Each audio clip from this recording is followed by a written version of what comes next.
Livro, capítulo de número 4, a consternação e tristeza dos judeus. O capítulo 4 apresenta, na verdade, a consequência daquilo que aconteceu no 3, porque, na verdade, a lei que o rei, na verdade, confirmou, que o Haman planejou e que o rei, praticamente sem saber, confirma, automaticamente determinava a aniquilação total dos judeus em todo o Império Persa. O que vai acontecer é que o povo judeu agora entrou num estado de tristeza e de desespero, porque sabia que o mal de todo estava determinado para o 12º mês, propriamente no dia 13. Capítulo 4, verso 1 diz assim: Quando Mardoqueu soube tudo quanto se havia passado, rasgou Mardoqueu as suas vestes e vestiu-se de um pano de saco com cinza, e saiu pelo meio da cidade, e clamou com grande e amargo clamor. Vamos lá. Mardoqueu, quando ele fica sabendo da lei que fora promulgada, ele automaticamente rasga as vestes, o que era, na verdade, uma atitude comum entre os judeus, entre os semitas de uma forma geral, se vestiu de pano de saco e saiu clamando pelas ruas de Suzã, o que vai despertar, na verdade, a curiosidade de todos, por saber que aquilo se tratava de um desespero por causa da destruição determinada sobre os judeus. Versículo 2: E chegou até diante da porta do rei, que é o palácio, porque ninguém vestido de pano de saco podia entrar pelas portas do rei, que era uma forma indigna, uma roupa fora do padrão. E em todas as províncias aonde a palavra do rei e a sua lei chegavam, havia entre os judeus grande luto, com jejum e choro e lamentação.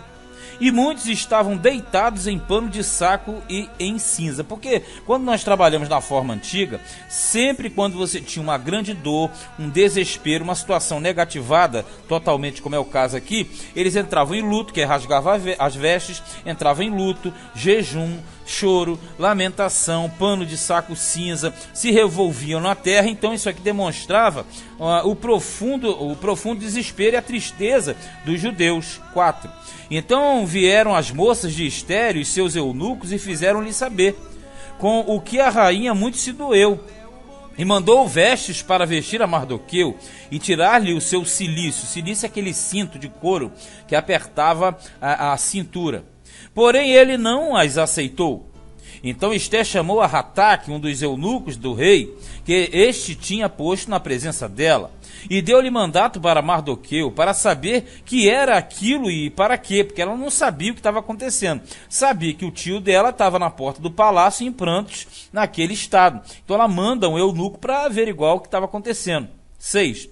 E saindo Hataque a Mardoqueu, à praça da cidade, que estava diante da porta do rei, Mardoqueu lhe fez saber tudo quanto lhe tinha sucedido, como também a oferta da prata que Haman dissera que daria para os tesouros do rei pelos judeus, para os lançar a perder. Também lhe deu a cópia da lei escrita que se publicara em Suzã para os destruir, para a mostrar a Esté e lhe a fazer saber, e para lhe ordenar que fosse ter com o rei, e lhe pedisse e suplicasse na sua presença pelo seu povo. Veio, pois, Hataque e fez saber a Esté as palavras de Mardoqueu. Então disse Esté a Hataque e mandou-lhe dizer a Mardoqueu: Todos os servos do rei e o povo das províncias do rei bem sabem que, para todo homem ou mulher que entrar ao rei no pátio interior, sem ser chamado, não há senão uma sentença de morte, salvo se o rei estender para ele o cetro de ouro, para que viva. E eu, nestes 30 dias, não sou chamada para entrar ao rei. A questão toda é o seguinte: Mardoqueu faz comunicar a Esté. E Esté responde para Mardoqueu: olha, ninguém entra na presença do rei sem ser solicitado, a não ser que ele estenda o cetro e tenha de misericórdia com essa pessoa. E nem mesmo eu, sendo a rainha, que estou há 30 dias que não entro na presença do rei.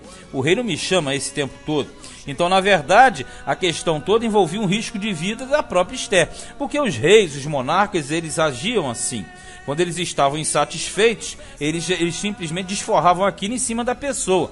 No caso, quando se adentrava a presença do rei sem a solicitação, estando ele de mau humor, ele podia mandar matar, decapitar, enforcar, fazer o que fosse. Então aqui é uma prefiguração clara da igreja perante Deus. no caso, ela entrando, intercedendo pelo povo judeu, ela vai fazer as vezes da igreja e automaticamente ela será um ponto importantíssimo para a virada do jogo em favor dos judeus. O problema todo é o seguinte: quando o rei ele tiver o cetro apontado para ela, vai simbolizar a graça de Deus sendo dispensada em favor do seu povo. 12. E fizeram saber a Mardoqueu as palavras de Esté. Então disse Mardoqueu que tornassem a dizer a Esté: não imagines em teu ânimo que escaparás na casa do rei, mais do que todos os outros judeus. Porque se de todo te calares neste tempo, socorro e livramento de outra parte virá para os judeus, mas tu e a casa de teu pai perecereis. E quem sabe se para tal tempo como este chegaste a este reino? Mardoqueu jogou pesado. Ele falou: Esté, não pense que você ficando quietinha no palácio vai escapar, não. Porque quando a lei for realmente cumprida e você for constatada sendo uma judia no palácio, você vai morrer, porque a própria lei que o rei estabeleceu não pode ser revogada. É mais ou menos isso. E tem mais: se você ficar quieta, socorro vai aparecer para nós. Ele não fala o nome de Deus, o livro não fala o nome de Deus, mas na verdade ele dá uma declaração que mostra que haveria um socorro preparado e viria. E ele fala mais: e quem sabe se você não chegou aí para isso? Moral da história, realmente ela chegou naquele cargo para isso. 15. Então disse Esté que tornassem a dizer a Mardoqueu: vai, ajunta todos os judeus que se acharem em Suzã, e jejuai por mim, e não comais nem bebais por 3 dias, nem de dia nem de noite, e eu e as minhas moças também assim jejuaremos, e assim irei ter com o rei, ainda que não é segundo a lei, e perecendo, pereço. Então Mardoqueu foi e fez conforme tudo quanto Esté lhe ordenou. Moral da história: a Esté agora ficou espremida entre a cruz e a espada, porque ela não tem opção. E realmente a fala de Mardoqueu é correta. Então o que ela fez? Mandou ordenar um jejum para todos os judeus, para ajudá-la em oração, para que tudo aquilo desse certo. Mas nós sabemos aqui muito bem que entrando ela na presença do rei e fazendo tudo aquilo, ou com jejum ou sem jejum e oração, na verdade o plano já estava estabelecido.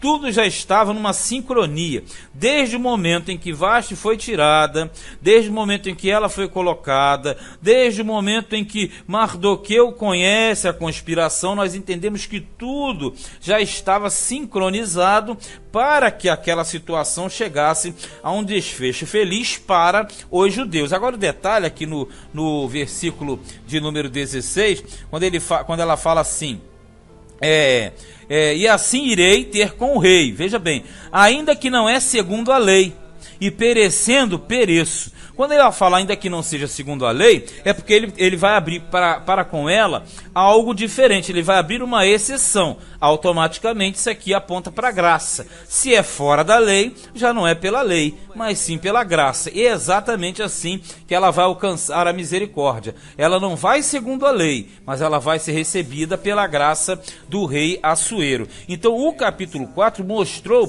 a finalidade de Esther no palácio. Ela ali chegou para que, na verdade, ela tivesse esta atitude que ela está tendo agora, de interceder em favor do seu povo, do povo judeu. Este foi o livro de Esther, capítulo de número 4.